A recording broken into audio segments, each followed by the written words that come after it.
340 audiobooks, read by a man who can only hear half the world. He has been living with 50% hearing loss since his early 30s. Most people would have walked away from a microphone.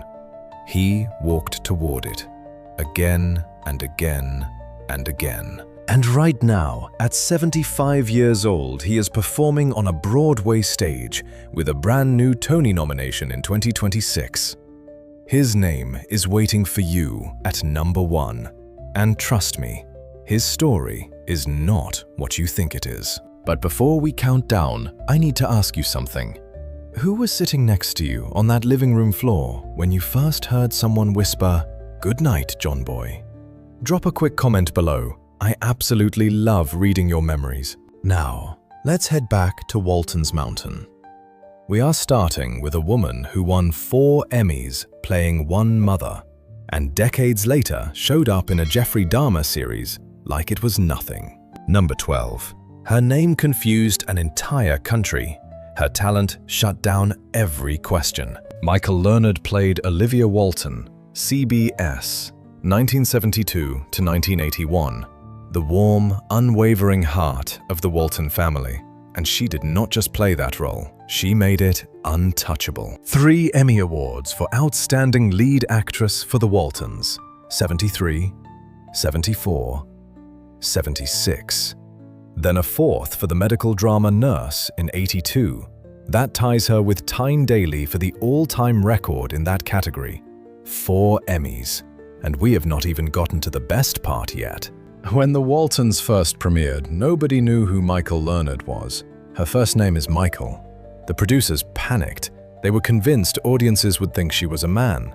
So for the first 5 seasons, her on-screen credit read Miss Michael Learned. By season 6, the whole country knew exactly who she was. The Miss was quietly dropped. At 87 years old today, she has not slowed down. Her most recent screen role came in 2022. She stepped into the Netflix series Dahmer, playing Jeffrey Dahmer's grandmother. She was 83 at the time, walking onto one of the most watched shows on Netflix and reminding the world why she has 4 Emmys on her shelf. We will get to some names later in this list that will surprise you, especially in the top 4. But right now, the youngest Walton, the little girl who grew up right before our eyes. She walked away from Hollywood completely and ended up changing children's lives in a way nobody expected.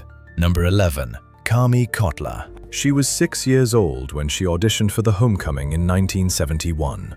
6. Most kids that age are still figuring out shoelaces. She was landing a role that would define an entire television family. And she stayed, all 9 seasons. Growing up on camera as Elizabeth, the youngest Walton. The little sister America watched go from pigtails to prom. But when the cameras stopped, Cami didn't chase the next audition. She walked away from Hollywood, went to college, became a teacher, and then she did something bigger. She became the founding principal of the Environmental Charter Middle School in California, serving underserved communities. The baby of Walton's Mountain grew up to build mountains of her own. Today, Cami is 61, and she's proof that some child stars don't burn out. They just light a different kind of fire. But here's where this cast gets weird. Because one of the Walton kids quietly walked into a recording booth and became a voice you've heard 1,000 times without knowing it. Number 10. Christopher Robin. Yes, that Christopher Robin. The boy in the 100-acre wood talking to a little bear named Pooh. That was John Walmsley, the same kid who played Jason Walton, the quiet one with the guitar. Jason Walton and Christopher Robin. Same voice, same child actor. I dare you to unhear it now. John was actually born in Blackburn, Lancashire, England. His family moved to California when he was 2, and somehow that British kid ended up voicing Disney's most gentle character, and then playing the most musical Walton on the Mountain. On the show, Jason was the family musician. Off the show, John became the real thing. After the Waltons wrapped, he moved back to England and built a career in music. 13 albums and counting. He is 70 today, still making music, still living across the Atlantic from Walton's mountain. But not every Walton sibling landed so softly. For one of them, the show wasn't just a big break. It was the first time he had ever acted at all. Number 9. David W. Harper had never acted a day in his life. Not a school play, not a church pageant, nothing. Then 1972 happened. The homecoming needed a youngest Walton boy, and somehow that kid got the part. He played Jim Bob for all 9 seasons. 9 years of growing up on camera right alongside a TV family that felt real to millions. When the camera stopped, David went a completely different direction. He studied business, became an art dealer in Los Angeles, a long way from Walton's mountain. But here is the part nobody expected. For a while, David actually worked as a delivery driver for his TV brother Eric Scott's company, Jim Bob, running deliveries for Ben Walton's real-life business. You cannot make that up. David is 64 today, and that company he was delivering for, the man behind it, has a story of his own. Number 7. Judy Norton. Okay, Mary Ellen Walton, eldest daughter, 9 full seasons on that mountain. Sweet, dependable, the girl next door your parents approved of. So what did Judy Norton do the moment Hollywood stopped calling her Mary Ellen?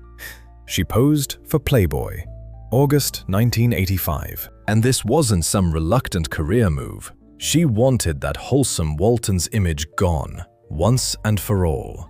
That was the point. But here's the thing most people miss. The Playboy shoot wasn't rebellion, it was a starting gun.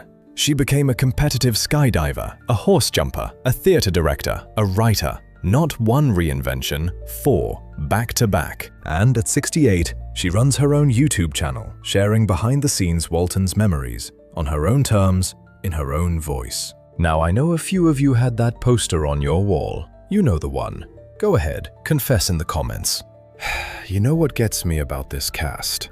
9 years, same mountain, same dinner table. At some point that stops being a TV show. But for the woman at number 6, Walton's Mountain taught her one thing above all: how to fight. Number 6. Here is how Mary Elizabeth McDonough got cast as Erin Walton. She had red hair. That is it. 6 callbacks later, the part was hers. Not because of her range, not because of her training. Red hair. But what happened behind the cameras was a different story. Producers constantly pressured her about her weight. Think about that for a second. A kid on a family show, and the adults in the room kept telling her she wasn't enough. That pressure didn't end when the cameras stopped rolling. It followed her. After the show, Mary made a decision. At 24, she got breast implants.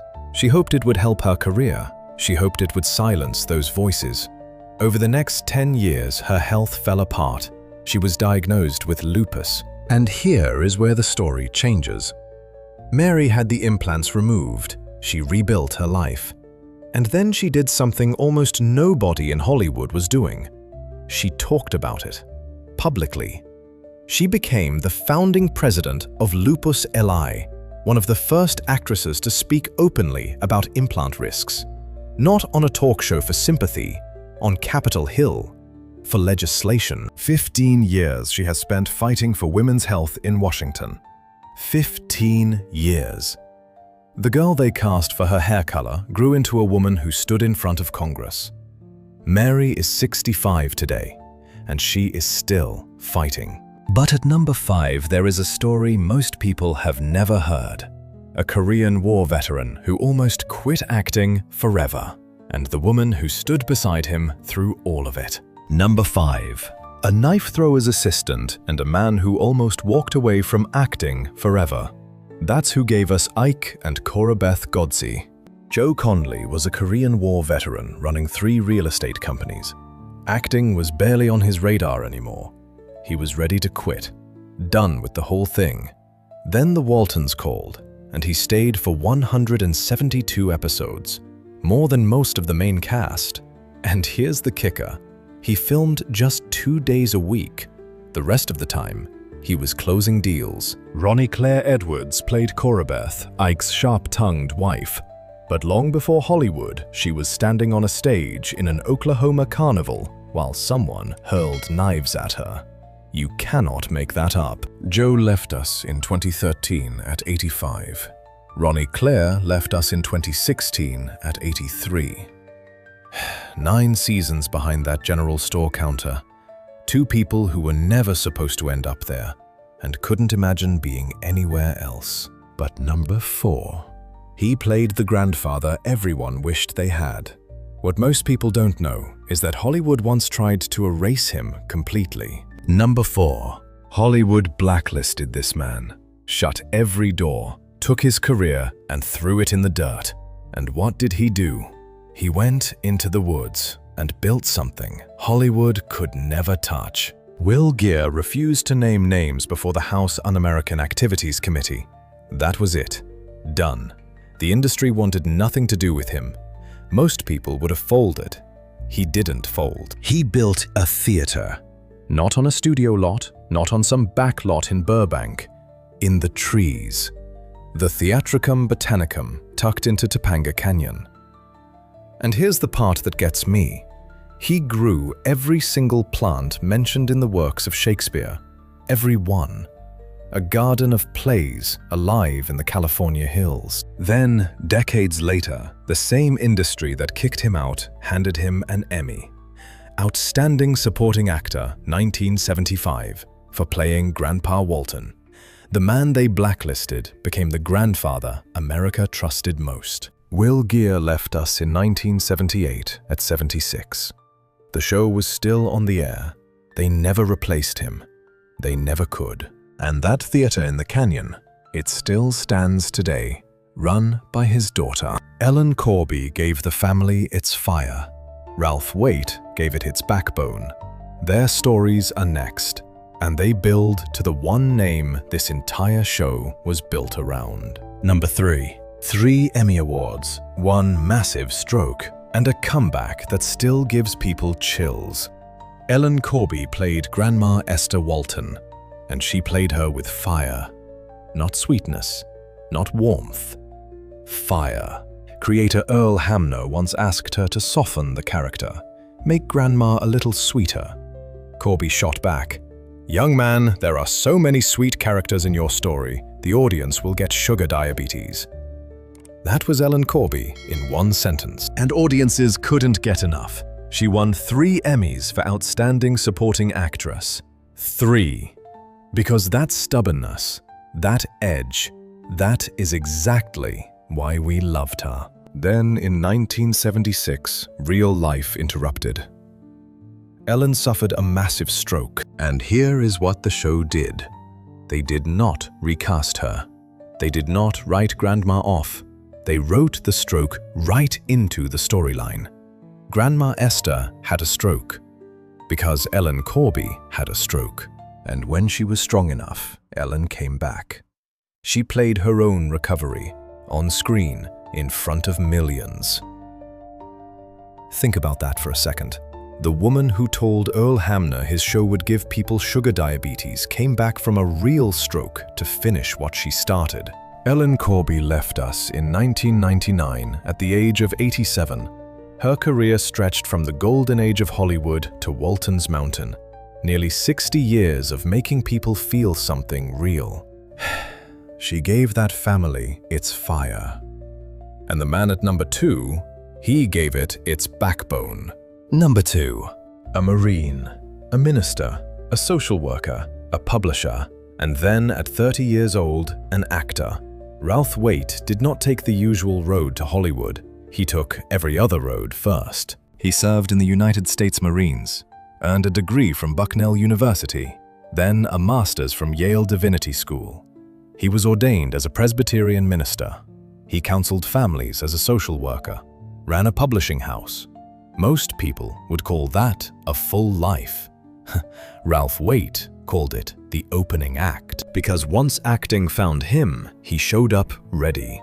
He stood alongside Paul Newman in Cool Hand Luke, alongside Jack Nicholson in 5 Easy Pieces, and then came John Walton Sr., the role that would make him America's father. But he wasn't just performing on the Waltons. he taught himself to direct. 16 episodes behind the camera, the man who hadn't touched a set until 30 kept finding new ways to grow on one. And after the show ended, Ralph Waite never slowed down. 98 episodes of Days of Our Lives. Mark Harmon's father on NCIS. He kept working right up until the very end. Ralph Waite left us in 2014. He was 85. When the news reached his on-screen wife, Michael Learned said it best. He was my spiritual husband. We loved each other for over 40 years. The NCIS Season 11 finale was dedicated to his memory. Ralph Waite gave the Walton family its backbone. Ellen Corby gave it its fire. But there is one voice, one name, that this entire show was built around. And at the very beginning of this video, I told you something about him that might have stopped you cold. Number 1. You know who this is. You have known since the opening seconds of this video. The voice, the narrator, the boy who dreamed of becoming a writer, played by a man who never stopped. Manhattan, June 13th, 1951. Richard Thomas came into the world surrounded by art. His parents were dancers with the New York City Ballet. They owned their own ballet school. By 7 years old, their son was already on Broadway. Sunrise at Campobello, 1958. By 21, he was John Boy Walton. He won the Emmy for Outstanding Lead Actor in 1973, and then he left. After season 5, Richard walked away, a decision that terrified fans. Turns out, they had nothing to worry about. Bill Denborough in Stephen King's It. FBI agent Frank Gard in The Americans. A powerful turn in Ozark on Netflix. 3 years as Atticus Finch in To Kill a Mockingbird. Our Town on Broadway in 2024. In 2025, Richard Thomas was inducted into the Theatre Hall of Fame, and in 2026, at 75 years old, he earned his second Tony Award nomination. The Ballisters, on Broadway, right now. He is up there, working, creating, performing. Now, remember what I told you at the very beginning of this video. The most beloved voice on Walton's Mountain can only hear half the world. That is true. Richard was diagnosed with cochlear otosclerosis in his 30s, a condition that took 50% of his hearing. He wears 2 small hearing aids every single day, and he turned that into purpose, serving as national chairman of the Better Hearing Institute. So here is the question. How do you narrate 340 stories when you can only hear half of each one?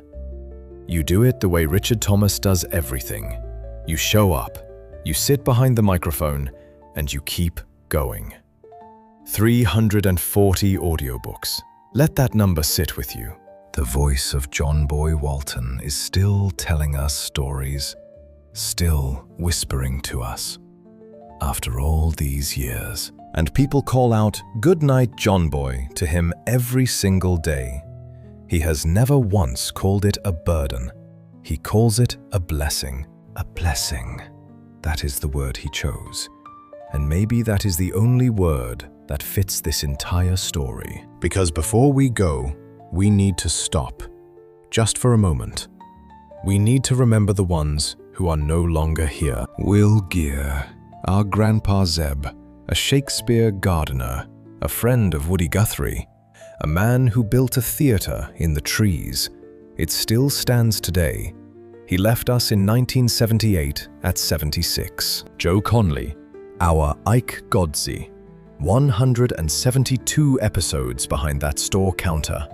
He left us in 2013 at 85. Ronnie Claire Edwards, the unforgettable Cora Beth, left us in 2016 at 83. And then there was Earl Hamner Jr., the man who dreamed this whole world into existence, who wrote the books, wrote the scripts, and narrated every single episode as the grown-up John Boy. He left us in 2016 at 92. In 2023, a bronze statue of Earl was unveiled in Nelson County, Virginia, 2 days before what would have been his 100th birthday. 2 days. They are all still up there on Walton's mountain, and we can visit them anytime we press play. Time keeps moving. It always does. But some voices never fade. Some screen doors never stop creaking open. And some families, even the ones we only knew through a screen, they stay with us. They become part of our own story. So here is my question for you. If you could go back just for one evening, sink into that old sofa, sit next to the person you used to watch the Waltons with, who would be sitting beside you? And what would you give to hear them laugh at Grandpa Zeb one more time? Tell me in the comments. I read every single one. And if this video brought back even one memory worth holding on to, hit that subscribe button. Let's keep these stories alive together. Thank you for watching. And from all of us here, good night, everyone.